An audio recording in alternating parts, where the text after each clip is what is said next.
Hello, everyone. Welcome to this discussion today. Today, we are on the Mindset Spot and we'll be discussing having a conversation with everyone on this topic Seeds of Effort, Growing Value Together. I'm Richard Munang and I'm joined by my co host, Daniel Afumbom Munang. Daniel, how are you?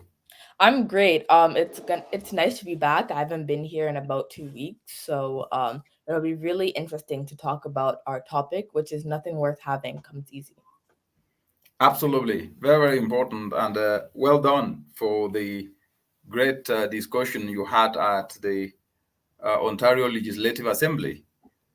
Maybe just a quick update on that. How did this go and what was this about for our viewers to understand a bit of what happened? And well done. Well done.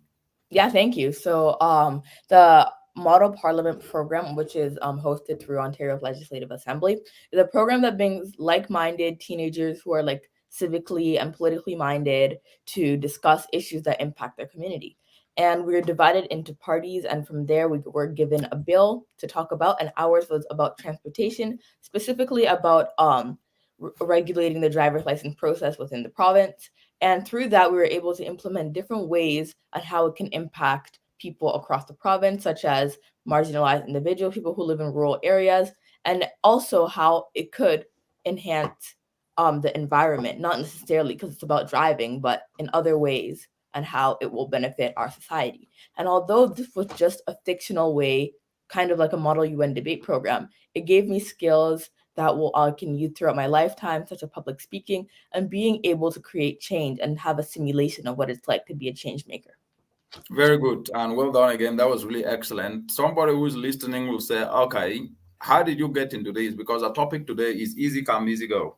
Sometimes what you have not prepared for will come and go just easily. How did you get engaged and how did you see the process? Was it that if you didn't prepare, you could have still gotten it, or it came out as a result of being prepared? Yeah, so on the last day, because it was a 3-day event, we actually got to debate our bills in the actual legislative assembly. So that obviously required a lot of preparation because you're speaking in front of a bunch of people and you're talking about very complex ideas and you have to tell it to Madame or Monsieur Speaker. And if I was not prepared, I would have not been able to articulate my thoughts as well as they could have been as I did prepare. And as the videos come out eventually, people will be able to see that despite it being a short process and despite me only getting my role, because we only got our role the night before, so we only had a short time to prepare, that if putting a little bit of effort, putting effort into something will really show if you're consistent about it. So by me consistently preparing, even though I just got my role the night before, consistently preparing throughout that night and even the morning before, it was really evident than if I were not to prepare. Excellent, very, very important point. So, our topic of discussion today is nothing worth having comes easy. And today we are diving into a powerful theme, the true value of hard earned achievements.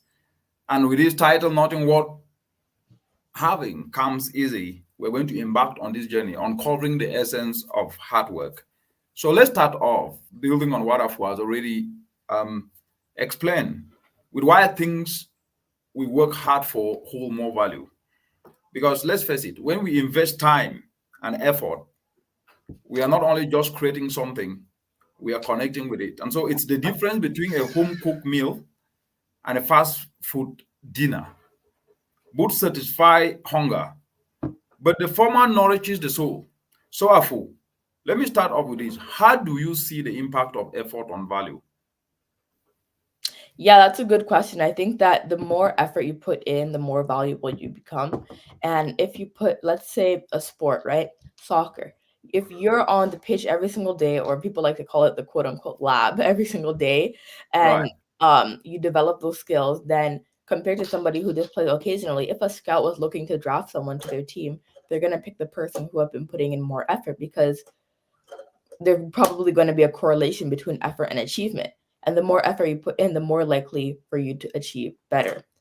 same way with academics. If you study consistently for a test and someone doesn't study, there's a higher chance of the person who studied more doing better, and hence you have more value. So I think that effort and value do correlate, because the more effort you put in, the more likely you are to have attain achievement. However, if you don't put in effort and you still obtain that achievement, it would be less rewarding than if you were to. Yes. Just to build up on that, one of the aspects that you are bringing up is that the effort instills a sense of ownership and pride. And so this is a very important point, because the reality is that when people get things for free, they never really value it. And so the effort instills that sense of pride and of ownership. And it's like planting a garden. So, which means that you prepare the soil, you sow the seeds, and nurture the plants. So, the fruits of your labor are much sweeter because they are infused with your dedication. And this principle applies everywhere, from personal achievement to community engagement and even projects. So, the point, therefore, which I would like to sum up, is that the price of success is hard work, dedication to the job at hand, and the determination that whether we win or lose, we have applied the best of ourselves. And this was said by Vince Lombardi. And now let's get to the second aspect of it. So, from what you have said, moving on, let's discuss the challenge of the entitlement mentality that we face. People always demand, demand, demand, but they never really explain why you should do what you are doing and how they will sustain it. Because the issue in the world today, and especially in the African continent, especially with the young people, is that of sustainability. So the challenge of entitlement mentality cannot be ignored. So the point then is this: the belief that one deserves certain privileges without effort is something that is frivolous, according to me. And so this mindset can stifle growth and gratitude. So my question, therefore, is why is it important to shift away from this mentality? It's really important to shift away from this, because we have to understand that the people who are supplying us with these are also human beings. They also have emotions. They also have ups. They also have downs. So, in order for us to become more sustainable, we have to first put ourselves in other people's shoes and develop empathy, and also develop appreciativeness, that just because they give me this one time doesn't mean that I'm entitled for it forever. Yeah, but how do we get it away? I think just through empathy, and really just through changing the mindset of I'm supposed to get this, rather than wow, I did get this. So by changing our mindset from having it to be more entitled to having it to be more willing to not have it sometimes, then we would be able to transition from this mindset. Yeah, that's good. The reality is that it's crucial to shift away from that mindset, because entitlement blocks the path to self improvement. It blocks the path even to community development. And so when we expect everything handed to us, we miss out on the joy of achieving through our own efforts. And that's what you are saying, which is that it's about us, no matter where we are, embracing the journey with all its ups and downs and growing stronger. Because each struggle, we must understand, is a step towards personal growth and understanding. So it now takes me to this point, which is that entitlement is such a thing that must be wiped out because it's void of gratitude. Adam Smith once said this. But now, how do we then now build a culture of appreciation and effort? Because let's focus on how can we foster a culture that values effort. People demand. When you don't give, some of them run away. Which then means that the intention was not even good. People complain. When you then assign them or give ideas for them to do something, they don't follow, which means that the intention originally was never to bring positive change. People asked, and sometimes when they ask, you give, they come back again asking without even explaining how the first part that was supported, what was the outcome, right? So now let's focus on how do we foster a culture that values effort and appreciation? How do we do that? Yeah, and I think you brought up a really good point, because appreciation is really key, because humans, we are motivated by appreciation. And if you don't feel appreciated, there's going to be a lesser chance of wanting to do something the next time, right? So, through being appreciative yourself, being appreciative for the things that are around you, then I think that we can start being appreciative for other people. So we can just start by being appreciative. Oh, I woke up today, I'm alive.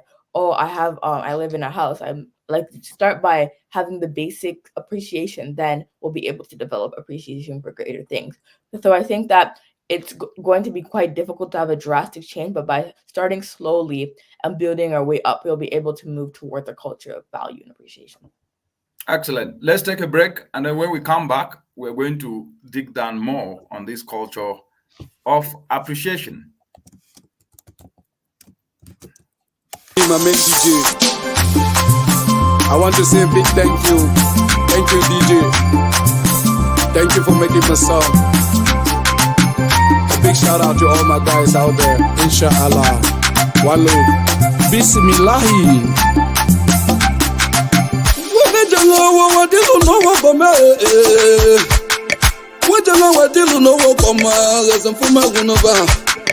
Mayana solo ngom lo kala majanga wona solo ngom lo kala majanga na insa pia sanga to kwazo chujanga tane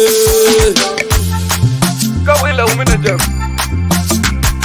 abana rando mbasubu ifuko majere ngaita abana rando mbasubu ifuko majere ngaita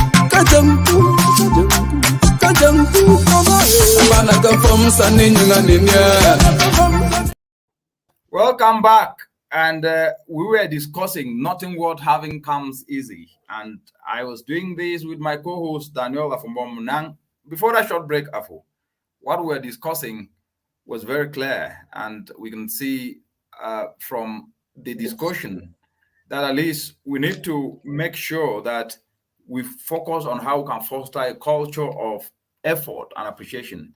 And if we were to start with education, and setting examples, encouraging initiatives, celebrating small wins, and recognizing hard work, which is key, then definitely we can then be able to drive individuals to cultivate this environment. But the key, therefore, is it's all about encouragement and support. Yet, but we cannot just support when those who receive the support don't also support themselves to take it to the next level. And so if we start to highlight stories of perseverance, offer mentorship like we're doing here on this Mindset Sport, and create opportunities for hands-on learning.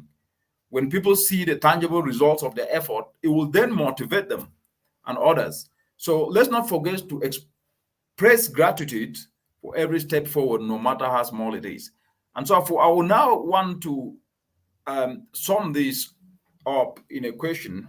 But before that, there is this aspect that is said, appreciation can make a day, even change a life. Your willingness to put it into words is all that is necessary. This was said by Margaret Cousins. But now, as we move forward, what I would like to hear from you is this attitude of people not putting in effort, but sometimes just wanting to have, seems not getting away anytime soon. What are we missing, and what do we need to do to change it? Then after that, you take over. Yeah, so I think that the reason why a bunch of people are not doing stuff with effort is because it flies. And it for most people it won't consistently fly. And I think there's nothing we can necessarily do to make things not fly from lack of effort, because at the end of the day people have natural skill. However, we have to realize that skill alone isn't what makes one successful. It's also the soft skills that one develops. And also, there's an analogy. Let's say you're just naturally a really fast runner, but you never practice. Somebody who's not as fast as a runner can still practice really hard and still beat you, even though you're naturally more gifted.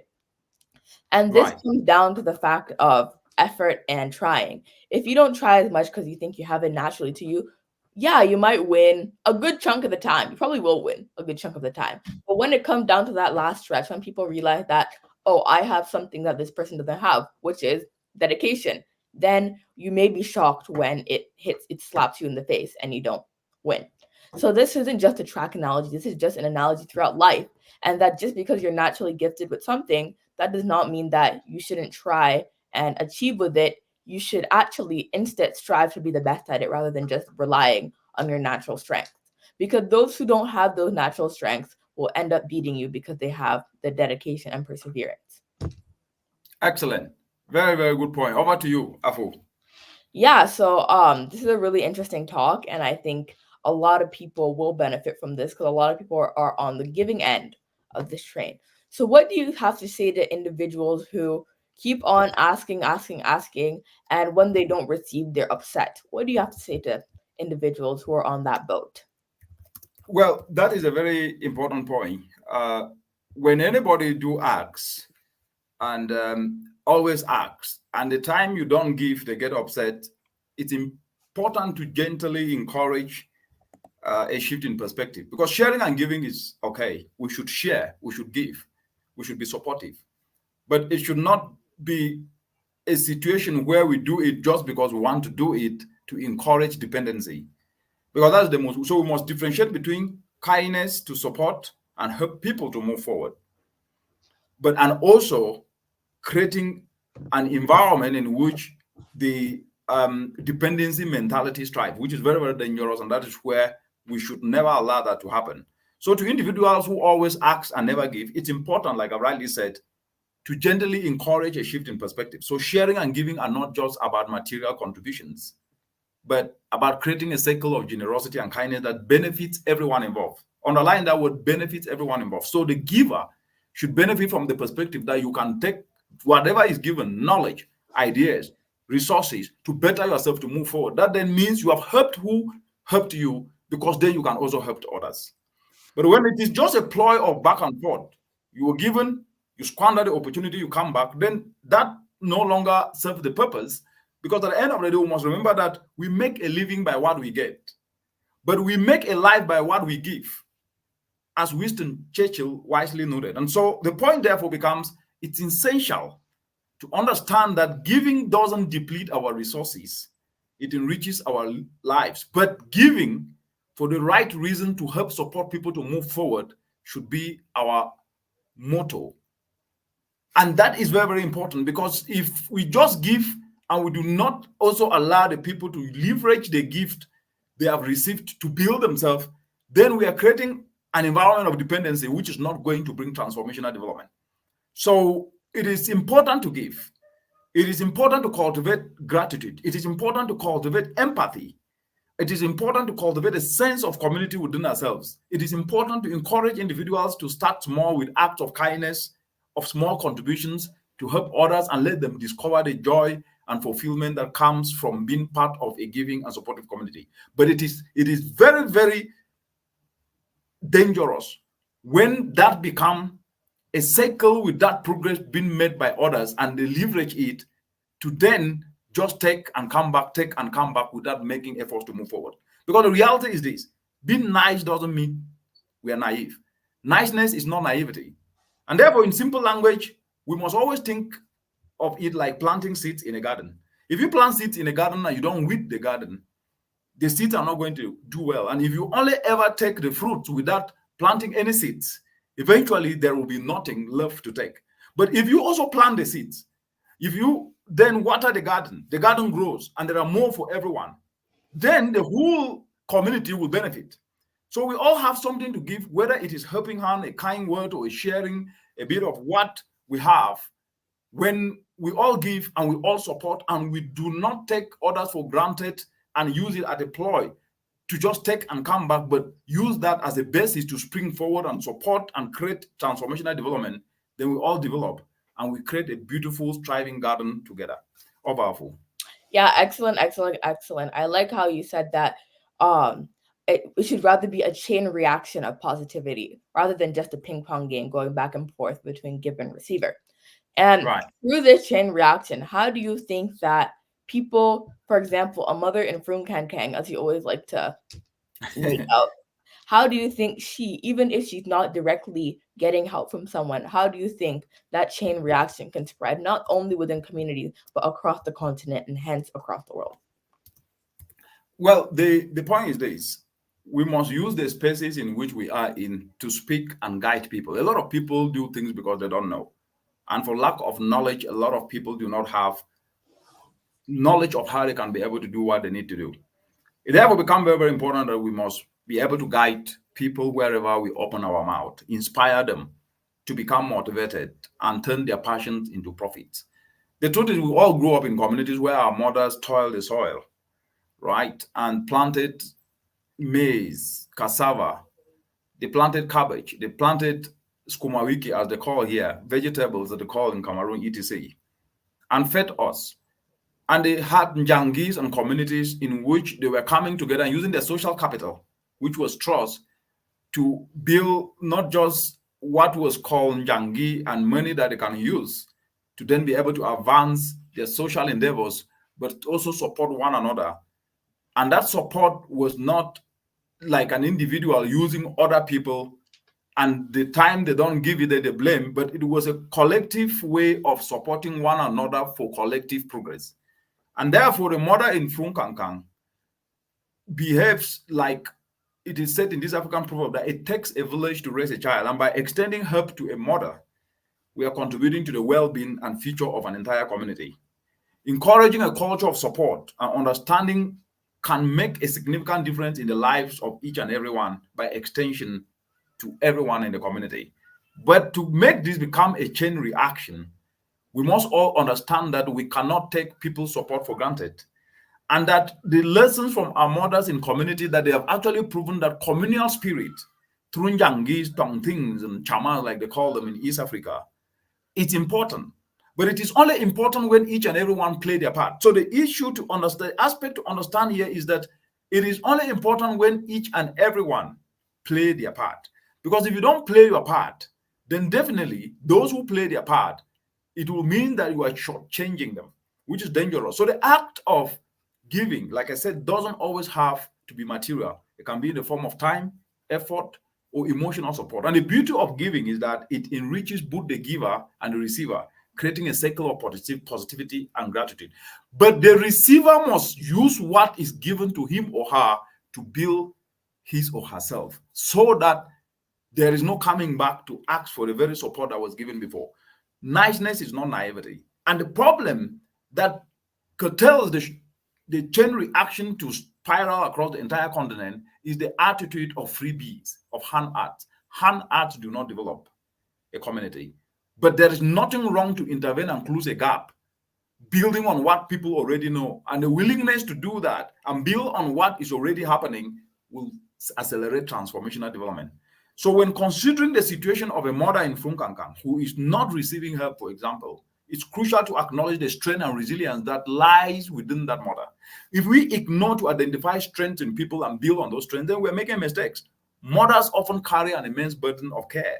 They carry an immense burden of responsibility that lies within them. And sometimes without the support they need and deserve, they may not be able to move forward. But we must build on what they have. It's a call to action for communities. Without the support they need and deserve, and without building on what they do, we might not be able to create that chain reaction to move forward. And like I said, it takes a village to raise a child, and each and every one of us must play our part. But we cannot play our part by not also enriching ourselves with the support that we get. The support to read, the support to listen to information that can change our lives, that we can also inspire another person to move forward. That's how chain reactions happen. They don't just happen by staying with an individual and going back to ask for the very support. They happen by leveraging the support that you have been given to build yourself and build others, and others can build others, and others can build others. That's what is called a chain reaction. Powerful. Yeah, excellent work. I love how you always mention that to help others, it doesn't only necessarily mean monetarily or through resources. All right. It can also be through your time. It can also be through, for example, helping someone to learn how to tie their shoelace. Like, it does not always have to be with, oh, give me this XYZ amount of money. It's also through soft skills that will help people in their own ways. And that leads to my next question. How do we escape the mindset of money is the answer to all the problems, rather than looking into soft skills and other ways so that we can then provide value? Because we always mention in this mindset spot that in order for you to get opportunities, you have to have value. So how can we shift away from this money mindset and shift towards a value-focused mindset? Yeah, very important question, Abu. Very, very important question, which is timely because everything has been reduced to cash, to money, to this 5-letter word, MONEY, money. So escaping the mindset that money is the solution to all the problem requires a shift in perspective towards the value of soft skills. And why do I say that? I say it because it's essential to understand that while money can provide resources and alleviate certain issues, it cannot buy happiness. It cannot solve personal conflicts. It cannot replace the need for emotional intelligence. It cannot replace how to communicate. You do not need money to learn how to communicate, how to be empathetic, how to pause when you are speaking, how to gesture. Money cannot buy passion. Money cannot buy empathy. Money cannot buy resilience. These soft skills are the foundation of meaningful relationships. They're the foundation of personal fulfillment. And they're the foundation of what creates success in various aspects of life, including the workplace and personal development. And so your question, Afu, is very, very important. And therefore, to change the mindset, to make people to understand that money is just part of a means, it is not an end. But we've made and crowded in our minds that even if you don't develop internal passion in you, that flame that burns and make you get up to go do something, that if you had money, that will happen. It's not true. That if you had money, you will learn how to speak eloquently. It's not true. That if you had money, then you will develop emotional intelligence to be empathetic and kind. That's not true. So we must recognize the limitations of money and acknowledge that money, while necessary for survival and comfort, has its limitations. It cannot fix issues like loneliness. It cannot fix issues like lack of fulfillment. It cannot fix issues like lack of passion or the need for personal growth. And it therefore means that we need to revisit this and cultivate emotional intelligence. What does that mean? Emotional intelligence is the ability to understand and manage your emotions. It's as simple as that, as well as recognize and influence the emotions of others. So the skill is crucial for building strong relationships and nurturing life's ups and downs. The other aspect that we must be able to understand that money cannot buy and we need to improve is improve our communication skills. When you open your mouth, you tell the world who you are. And therefore, your communication skills are more important than any skill you will need in this 21st century. Effective communication is key to resolving conflicts. Effective communication is key to building trust. Effective communication is key to fostering understanding between individuals. And so focused on listening actively and expressing your thoughts clearly and respectfully is a skill that money cannot buy. And then the second to the last one, which I mentioned, is how to develop empathy. Empathy is the ability to understand and share the feelings of another. So by putting yourself in someone else's shoe, you can correct more deeply. Money cannot buy that. And so these are soft skills that we must develop. Money can't buy that. Money cannot buy how you build resilience. You have to fail. How does money stop you from failing? If you don't fail, you cannot build resilience. And if you don't fail, you cannot grow. And if you cannot grow, you cannot progress. So resilience is the capacity to recover quickly from difficulties. It's about facing challenges. It's about facing challenges head on and learning from them, rather than seeing them as insurmountable. Money cannot buy that. And so the last aspect of soft skills that money cannot buy is seeking fulfillment beyond material wealth, right? Pursuing activities and goals that bring you joy and satisfaction beyond material success. Money cannot do that. It is out of passion that we get up and do what we can do. Innovative volunteerism is premised on this very simple philosophy of leveraging our passions to do that which turns a challenge into an opportunity, and that passion then get converted to profit. That if you turn agricultural waste into fuel briquettes or into biogas that replaces charcoal, you make money, but you solve a problem of that mother who is choking indoor because of indoor pollution. And this is important. And so when we volunteer to work, money do not buy volunteerism. You voluntarily volunteer yourself. Get up in the morning and start to clean up your yard. So in conclusion, the best things in life are not things. Let me repeat that. The best things in life are not things. This quote highlights the idea that life's most valuable aspects are often intangible. By focusing on developing soft skills, seeking fulfillment, personal growth, leveraging your passion, and building on experiences, we can find deeper satisfaction and solutions to problems that money cannot solve. Imagine somebody quarreling.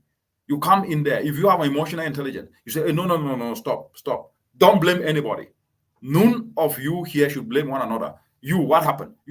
Look, you're all wrong, but you can do it this way to move forward. How did money solve anything there? It was emotional intelligence, where you come in not taking sides, but not ending up supporting anybody, but killing their ego in terms of making sure that they all see that they are valuable, but can collectively move forward. That's emotional intelligence. And this comes as a result of cultivating that soft skill.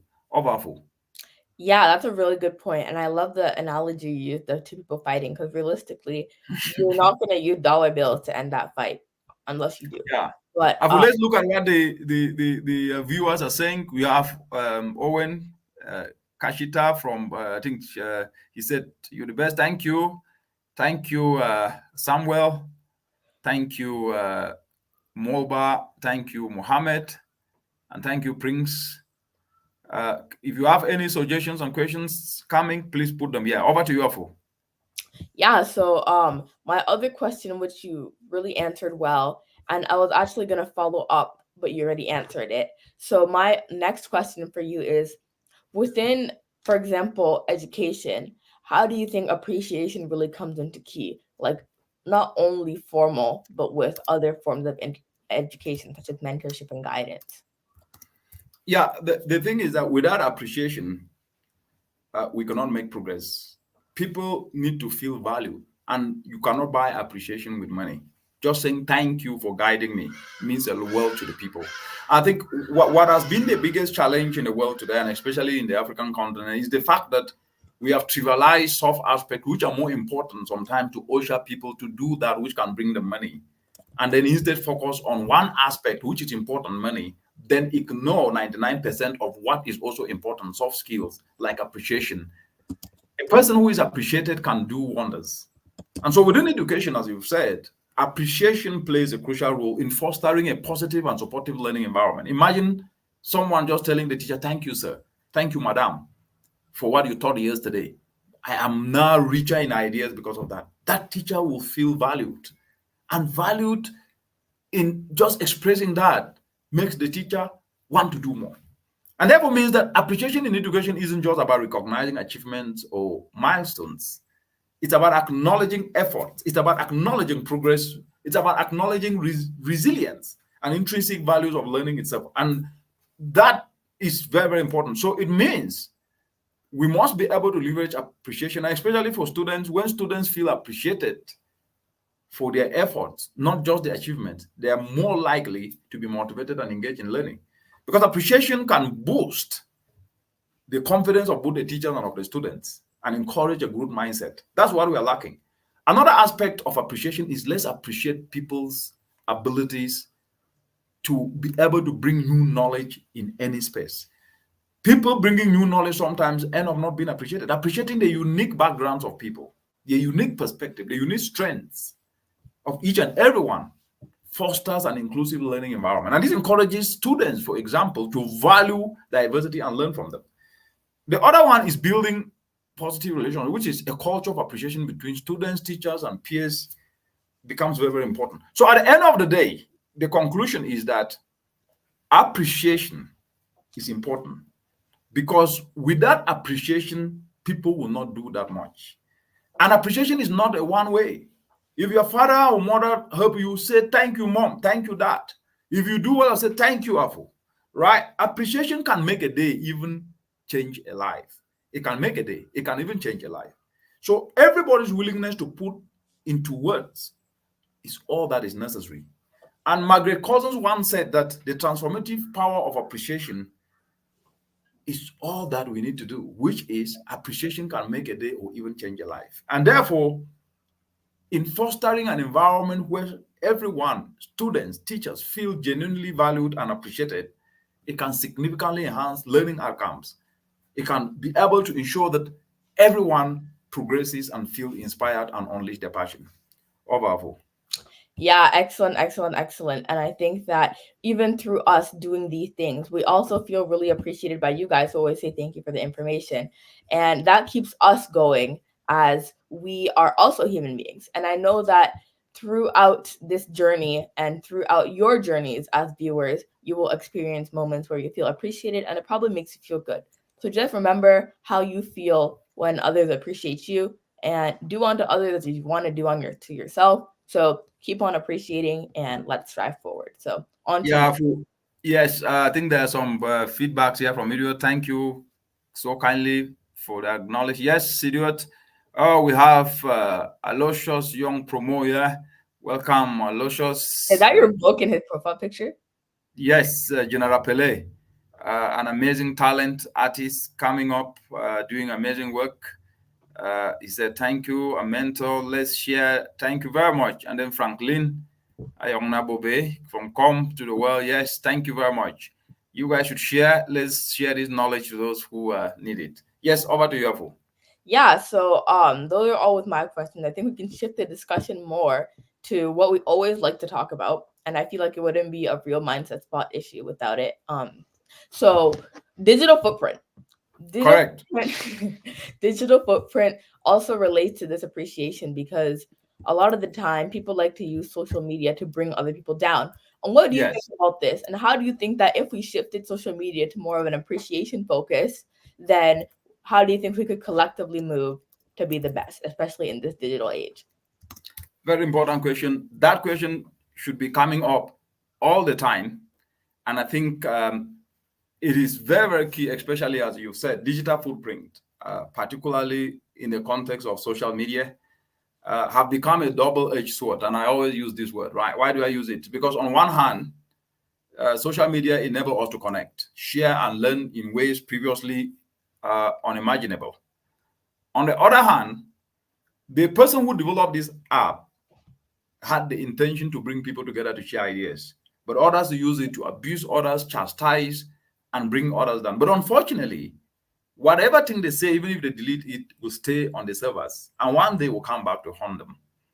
So misusing social media to belittle or bring others down is the lowest form of any human behavior that should ever have existed in the first place. And so this negative use of social media is not just bad, it is harmful, leading to issues like privacy invasion and the spread of misinformation, which can have lasting effects on individuals' mental health and reputations. So the impact of negative use of social media, as you rightly said, the digital footprint is going nowhere.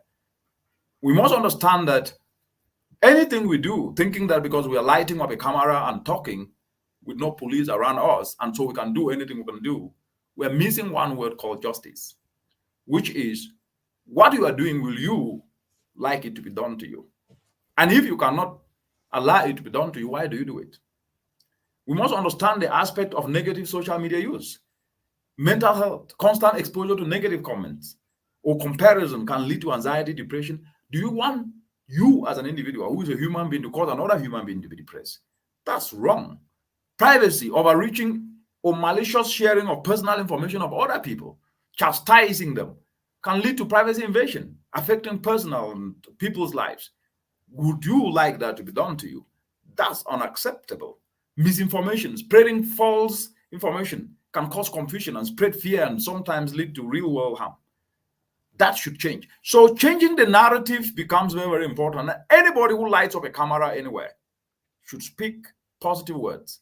So what you have asked for is very, very important because changing the narrative matters. And therefore, promoting digital literacy, which is what we do here, is important. So educating people about the responsible use of social media, including the importance of verifying information before sharing and understanding the impact of your own words and actions online is important. When you light up that camera and the words you utter, ask yourself, if you were the one who was sitting and receiving those words, would you have liked them? Encourage positive engagement. Use your pages to encourage others to highlight and reward positive behavior on social media, to share positivity, inspiration, to support and show kindness. Platforms could implement features that promote and increase visibility of positive content. Share positive content of musicians like General Pele here and others. They are singing beautiful music. Play their music, dance, share a video of dancing. Show positivity. We love negativity, which is a very wrong thing. Right? That is it. And we must foster a culture of empathy anytime we light up that. The truth is, anytime negative information is shared, one day it will come back to haunt the person who did it. Because digital footprint, the internet never forgets. Social media will not forget. So we must learn to encourage everyone to practice empathy and consider the person on the other side of the screen. Consider the person on the other side of the screen. Now understand that that other person on the other side of the screen should be able to be happy after listening to you because of positive aspects you've shared, not negative aspects. And so encourage everyone to critically do the same thing. Because at the end of the day, if we are not changing the narrative around social media use to be able to do right and think right, changing the narrative around social media use will require collective action from each and every one of us, from individuals, from those who call themselves influencers or celebrities, whatever that means. I don't know what it means, because being an influencer means you shape perspectives, and shaping perspective should be for transformational progress, not retrogressive progress. And what is transformational progress? People should be inspired to know what they can do to better their lives. Bringing down others is not in any way, it is not in any way an ingredient, neither it is a stepping stone for people to progress. It is a retrogressive ingredient that only drives people backward. And therefore, by promoting digital literacy, like we are doing here, fostering positive engagement, right, and implementing what we think is best by sharing ideas that transform people's minds, we are creating a digital environment that uplifts. We're creating a digital environment that supports rather than tear down. And remember, in a world where you can be anything, be kind. These simple words, yet powerful statement, underscore the importance of choosing kindness in all interactions, including online. And so from today, anyone who lights up a camera and doesn't utter good words, you're not doing any good to anyone, including yourself. So be positive and understand that in a world where you can be anything, that anything is one word: kindness. Oh, powerful. Yeah, that's a really good point. And we have a lot of comments. I think you struck a lot of heartstrings with that. And Oh, great. Mason says, wow, watching from Cameroon from Calm, I love the knowledge. And Great. Franklin says, why not Manakia? Okay. And then Mohammed says, Mohammed Bill T says, thank you so much. I've learned a lot from the both of you guys today again. Great. Yes. Alfred Chia says, thanks for sharing this wisdom. Yeah, Alfred, thanks. And thanks for joining in last time and sharing that wonderful knowledge. Yes, Afu, I think we need to start rounding up. Yeah. So as we round up now, because it's reaching 45 minutes, I just want to thank all of you guys for watching, because that would be kind of hypocritical if we were talking about appreciation and I didn't thank you guys. So thank you guys for watching, and I'd like you guys to realize that through this mindset spot, we want to enable you to make change in your societies, and through that, appreciation is key, and nothing worth having comes easy. So if something is easy and something is too good to be true, it probably is. Mhm. And even though you guys are naturally gifted in your own way, continue to persevere and work hard so that you too can be able to call yourself a change maker. Wonderful, Afu, wonderful. Thank you very much. I think we have Joma here saying, watching from Tanzania. I'm inspired, of course. Good. Thank you very much, Joma. Asante sana, karibu, tuko pamoja. Yes, your points, Afu, I think very, very important. And as we run up this conversation today, I mean, it's been very, very exciting.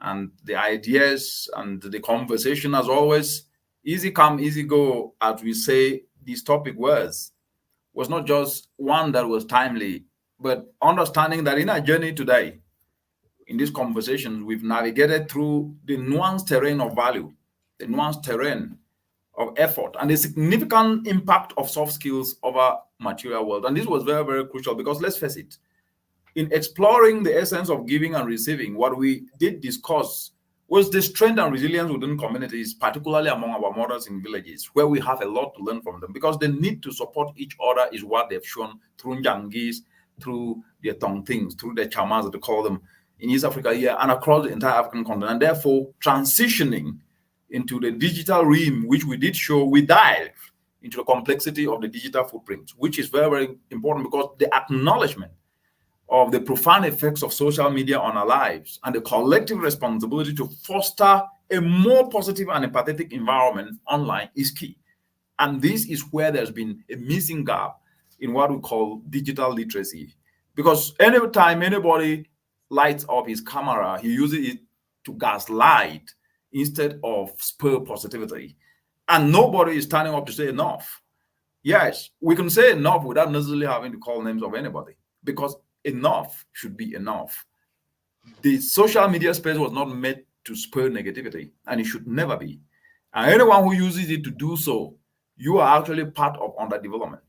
Because the reality is that development is not just about buildings, it is also about the right mindset When people's mindsets are healthier by what they consume, by the positivity that they actually get, by the inspiration they acquire, then all of us will progressively move forward and succeed. So our discussions illuminated this very important point, a common thread, the undeniable power of human connection, the empathy and the kindness, whether in acknowledging the hard work behind every achievement, or supporting those in need, or navigating the digital landscape with integrity, the underlying principle remains steadfast. Our greatest strength lies in our ability to uplift one another, not tear down one another. So when you light your camera wherever you are, understand this.